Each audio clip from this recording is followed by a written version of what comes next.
세상을 살아오다 보니 제게도 정말 믿기지 않는 일이 생겼습니다. 처음에는 숨쉬는 것조차 힘들 정도로 충격이 커서 많이 힘들었는데 지금은 어느 정도 마음이 진정이 됐는지 숨만 겨우 쉬고 있을 정도입니다. 그래서 이제는 제 고민을 공유하고 다른 분들의 의견도 듣고 싶은 마음에 이렇게 사연을 보냅니다. 저는 올해 30살이고 아버지의 회사에서 일을 하면서 살고 있습니다. 제 아내는 저와 동갑이고 가정주부를 하고 있었죠. 아내와의 첫 만남은 5년 전 일이었고 친구의 생일 파티에서 처음 만나게 되었습니다. 그날 저는 약속 장소인 강남에 있는 술집으로 가게 되었고 약속 시간보다 많이 늦게 도착을 해서 저는 급히 들어갔죠. 가게 안은 많은 사람들이 모여서 시끌벅적 난장판이더군요. 그래서 저는 조금만 앉아 있다가 축하만 해주고 가야겠다라고 생각하면서 자리에 앉았습니다. 그런데 제가 자리에 앉은 지 10분도 지나지 않아서 술집의 문이 열리더니 정말 여신이라는 표현이 아깝지 않을 만한 그런 여성이 들어왔습니다. 누가 봐도 바로 알 수 있는 명품백에다가 고급스러운 복장이 뷰티가 많이 흐르더라고요. 그래서였는지 그때 그 시끄러운 와중에도 몇몇 남자들은 저처럼 조용히 쳐다보고 있다라는 걸 느낄 정도였죠. 그때 저는 바로 그 생각이 들었습니다. 그때 당시에 그 술집에는 저희 테이블 외에도 다른 손님들이 앉은 테이블이 많았었기에 저는 속으로 제 친구의 생일 파티에 온 사람이면 좋겠다라는 생각을 했습니다. 그런데 제 바람은 현실이 되어 주었고 그 여성은 제 친구에게 가볍게 인사를 하더니 제 앞쪽으로 와서 앉더라고요. 저는 낯선 사람들이 많은 자리는 별로 좋아하지 않는 성격이어서 처음에는 조금만 있다가 얼굴만 비추고 바로 가려고 했었습니다. 그런데 집으로 돌아가기는커녕 혹여나 제 자리에 누가 앉을까 봐서 화장실도 단 한 번도 안 가고 저는 그 술집에서 자리가 끝날 때까지 계속 그 자리에 앉아 있었죠. 그때 당시 저는 나름대로 여유가 넘치는 편이었습니다. 어릴 때부터 부모님의 재력 덕분에 항상 부족함 없이 자라왔고 지금 생각하면 참 부끄러운 얘기지만 부모님의 힘을 빌려서 외제차를 사서 타고 다녔었죠. 그래서 그때는 철이 덜 들었습니다. 뭔가 여유가 넘치는 척 있어 보이고 싶어서 저는 일부러 테이블 위에 차키를 올려놓고 있었습니다.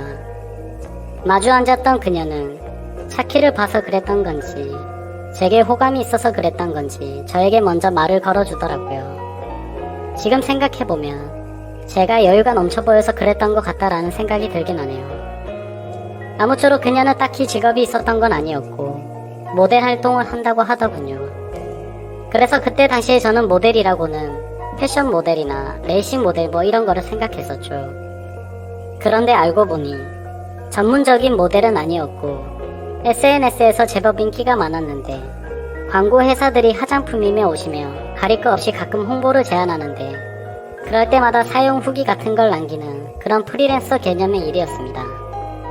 나중에 결혼 후 들어보니 잘 벌 때는 월 500 이상 대기업 직원만큼도 벌어봤었고 못 벌 때는 월 100만원도 못 벌 때가 있을 정도였으니 수입이 일정하지가 않았었더군요. 그래서 그녀와 저는 많은 대화를 나누었는데 그녀는 약간 욜로족의 마인드가 강하더군요. 그때만 해도 욜로족이 뭐지라는 생각을 했는데 알고 보니 미래를 위해서 현재를 희생하기보다는 미래 걱정은 접어둔 채 당장 현재를 즐기려고 하는 그런 마인드를 가진 사람이었습니다. 그래서 수익이 생기면 저축보다는 자신을 위해서 대부분의 돈을 지출한다고 하더라고요. 저도 그때는 제정신이 아니었던 것 같습니다. 콩깍지가 제대로 씌었던 건지 제가 여유가 많았었던 편이어서 그랬던 건지는 모르겠지만 그런 마인드를 가진 그녀가 왠지 자유로워 보였고 뭔가 멋있어 보이기까지 했습니다. 그런데 그런 사상이 얼마나 잘못된 건지 살아가면서 많이 느끼게 되었죠. 아무튼 그날 저희는 서로에 대해서 많은 이야기를 나누게 되었습니다. 자연스럽게 연락처를 교환했고 약속을 잡아서 또다시 만나게 되었습니다. 외모도 외모지만 성격도 제가 꿈꾸던 이상형이라고 생각이 들었죠. 그래서 저는 남자답게 먼저 고백을 했고 저희는 교제를 시작했습니다. 저희는 서로 이 사람과는 평생을 함께해야 될 사람이다 싶을 정도로 뜨거운 사랑을 나눴습니다. 그때는 저도 제정신이 아니었죠. 그녀가 원하면 뭐든지 주고 싶었고 뒷일은 생각조차 하기가 싫더라고요. 그래서 부모님의 카드로 미친듯이 돈을 써댔고 아내는 그런 나날을 보내면서 행복에 겨워서 지내게 되었습니다. 그 당시 저는 공무원을 준비하고 있느라 따로 직업이 없었습니다. 그냥 무의미한 대학생활과 군생활 이후 형편없는 삶을 살고 있었죠. 아무튼 저는 이 여자와 평생을 함께하고 싶은 마음에 만난 지 1년도 되지 않아서 평생을 함께하자고 프로포즈를 했습니다. 제 아내는 제 프로포즈를 받아주었고 저희는 그렇게 어리다면 어린 나이에 빨리 결혼을 하게 되었습니다. 저는 학생이라는 신분으로 결혼을 시작하게 되었고 부모님의 지원 아래에 신혼생활을 보내고 있었습니다. 아내는 저를 만난 뒤부터는 결혼 전에 하던 SNS 활동을 중단했었고 저희는 그렇게 집에서만 뒹굴면서 하루하루를 보내고 있었습니다. 제 부모님이 모든 생활비를 전액 지원해 주셨지만 저는 결국 공무원 시험에 떨어지게 되었고 좌절감에 빠져 있었습니다. 그래서 도저히 이런 생활을 이어나가는 건 아니다 싶었고 저는 사업이라도 해보는 게 어떨까라고 생각을 했습니다. 그때는 왜 그랬는지 모르겠지만 제 스스로 멍청하게도 자존감이 너무나 강했습니다. 그냥 제가 뭘 시작하면 언제든지 돈은 쉽게 따라올 거라고 착각 속에 살았던 거죠. 그래서 지인들 몇 명과 함께 사업을 구상하기 시작했고 부모님께 부탁을 드려서 저는 사업을 시작하게 되었습니다. 처음에는 생각보다도 훨씬 잘 되었습니다. 동업을 하게 된 지인들과 저는 열심히 발벗고 뛰었습니다. 그래서 이대로만 간다면 아버지를 넘어서서 훨씬 더 성공할 수 있겠구나 싶었죠. 그런데 그런 달콤한 꿈도 잠시였습니다. 왜 사업을 할 때 절대로 동업을 하지 말라고 하는지 알겠더군요. 돈 문제로 서로가 부딪히게 되더니 결국에는 사업은 엉망진창이 되었습니다. 아무래도 입장이 다 달랐었죠. 누군가는 자금을 투자했고 누군가는 발로 뛰었고 그러다 보니 굳이 서로가 필요 없는 존재로 여기게 되었고 분열이 되었던 거죠. 결국 남보다 더 못한 사이가 되면서 서로가 각자 제 갈 길을 가게 되었고 엎친 데 덮친 격으로 제가 했던 사업의 시장도 경쟁이 치열해졌습니다. 어떻게든 버티고 또 버텨봤지만 앞으로의 전망이 없다고 판단되어서 결국에는 사업을 포기하고 또다시 백수의 길을 걷게 되었습니다. 그때부터는 점점 부모님 뵙기도 부끄러웠고 제 자신에 대한 자존감이 낮아질 대로 낮아졌습니다. 저는 신경이 무척 날카로워졌고 그런 저를 걱정해주시는 부모님과도 큰 싸움을 하게 되었습니다. 무슨 자신감인지 다 필요 없으니까 저한테 연락을 하지 말라고 하면서 부모님과 연락도 끊게 된 거죠. 부모님도 그때는 지칠 대로 지치셨는지 완강하셨습니다. 무엇보다도 아내는 그런 제게 엄청나게 불만을 가졌고 매일같이 짜증을 냈습니다. 지금 당장 우리 둘 다 수입이 없는데 그렇게 싸우면 우리 생활을 어떻게 하느냐고 말이죠. 그래서 저는 쓸데없는 자존심으로 내가 어떻게든 먹여 살릴 테니까 걱정하지 말라고 했고 그날부터 할 수 있는 일은 뭐든지 했습니다. 쓸 수 있는 게 몸뚱아리밖에 없다 보니 배달 대행도 해보고 대리기사도 뛰었습니다.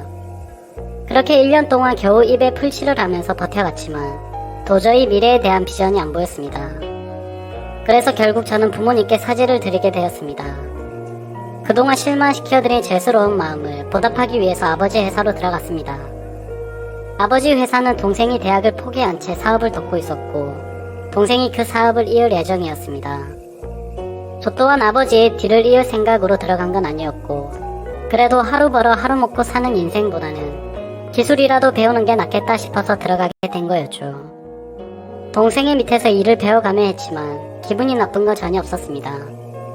1년 동안 더 뼈저리게 사회생활이 힘들다라는 걸 깨달은 덕분이었죠. 그래서 그동안 부모님의 카드로 돈을 막무가내로 쓰던 지난 날을 반성하게 됐고 오히려 그동안의 잘못은 뉘우치면서 저는 부모님의 신뢰를 얻기 위해 정말 열심히 살았습니다.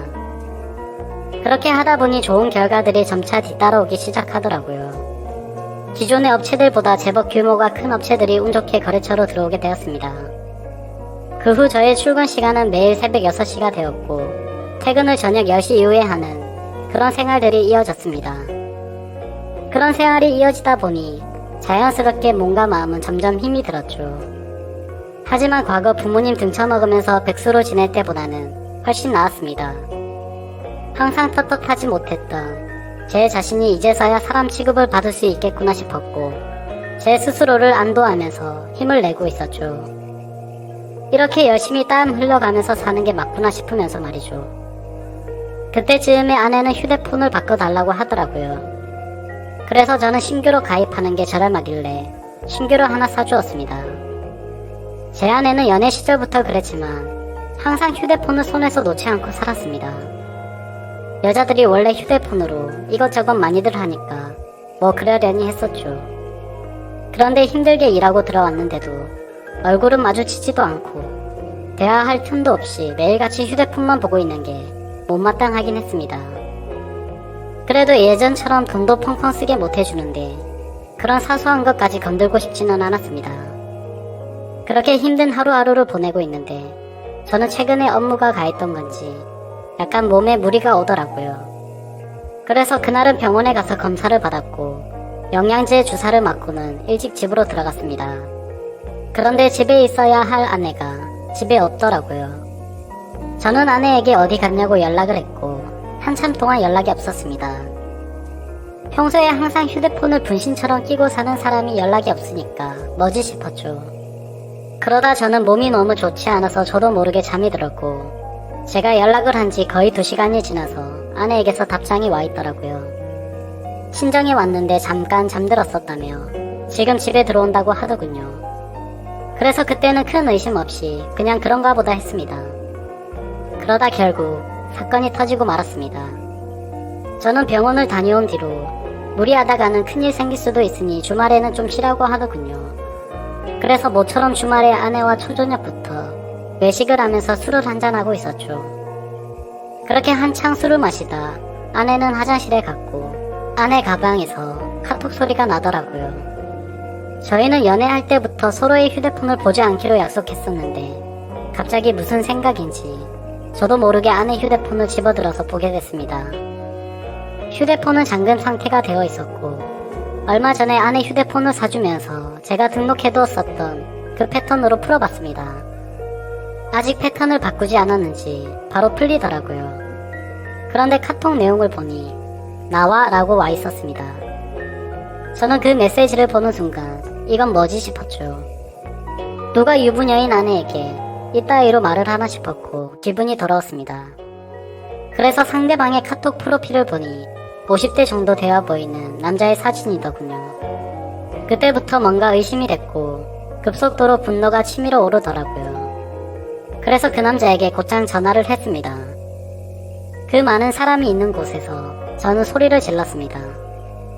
나 예지 남편인데 네가 뭔데 나오라 말하고 이따의 카톡을 보내냐며 욕을 했습니다. 그러자 상대방은 말을 더듬더라고요.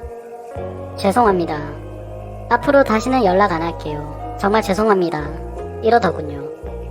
그래서 저는 뭐가 죄송하냐고 계속해서 추궁을 했죠.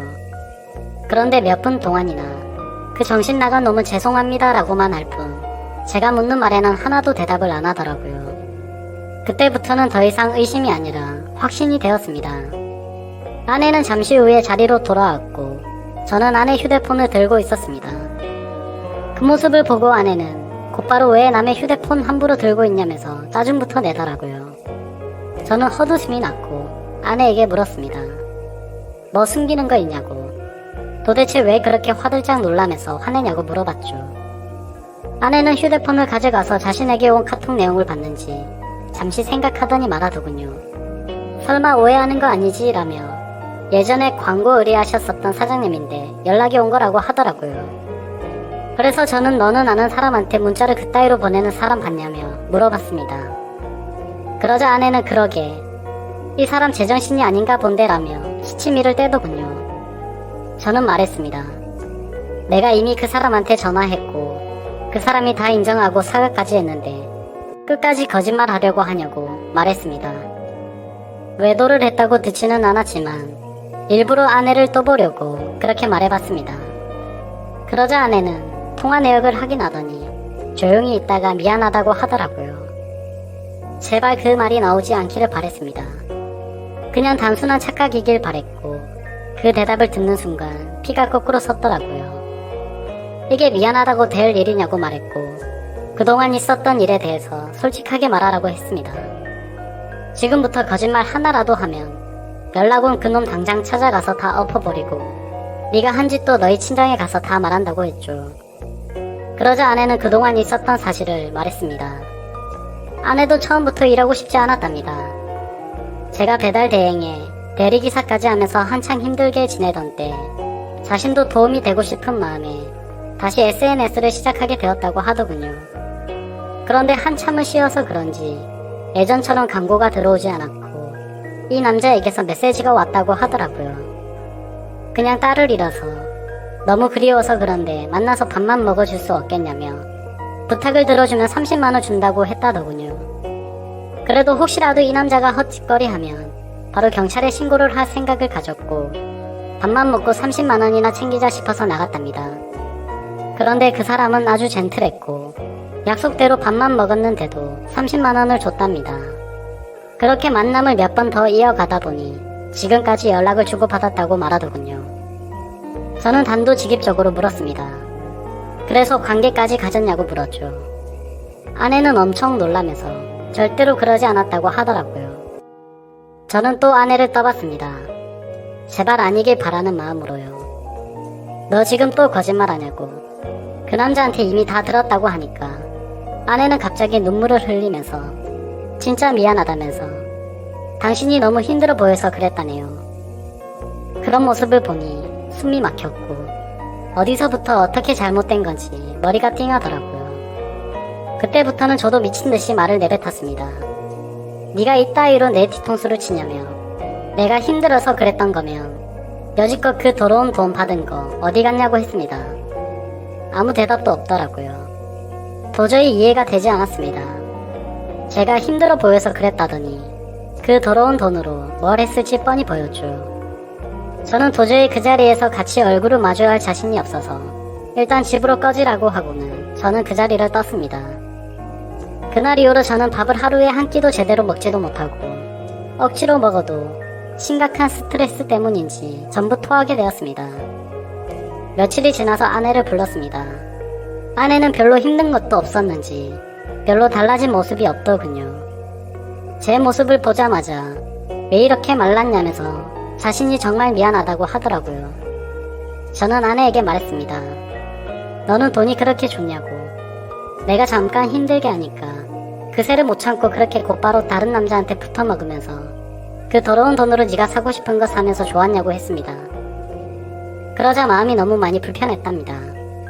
근데 여자한테 필수적으로 필요한 화장품이며 여성용품을 샀고 사치를 부리지 않았다면서 핑계를 대더라고요. 제가 나름대로 1년 동안 열심히 일해가면서 벌어다 준 돈이 아닌가요?